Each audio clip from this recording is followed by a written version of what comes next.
O coronavirus avanza e suman novos contaxios tamén na comarca do Ullaumia. A terceira vaga está a chegar con forza a zonas que conseguirán evitar con certo éxito outros momentos da pandemia.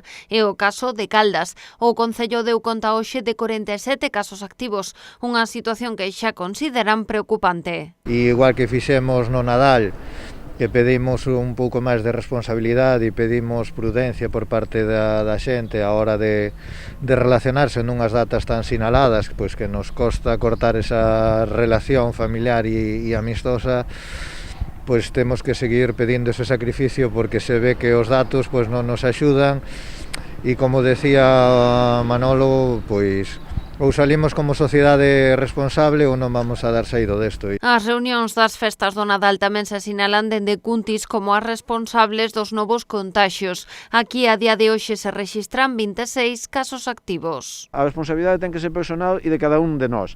Algo fixemos mal nestas festas navideñas para que pase o que está pasando. Non, é dicir, hoxe eu falaba con o hostelero, creo que non é a culpa da hostelería. Ao final fomos a tomar un café fai un momento e todo o mundo pode ir a tomar un café con seguridade e pode facer actividades públicas con seguridade.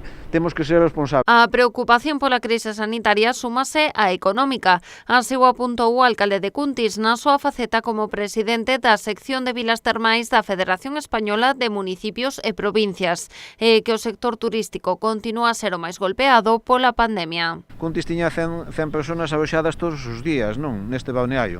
Ten que estar pechado polo coronavirus. Hai moitas cidades de España, moitas vivas, que eu falo todas as semanas con uns e con outros, que están sufrindo esta fuerte crise económica que está afectando a moitos traballadores. Aquí en Cuntis, 70 persoas, en Caldas o mellor, outras 70, outras 100. Temos que ser responsables. Hai que intentar volver á vida normal, teremos que ir volvendo pouco a pouco, pero creo que temos que ser responsables.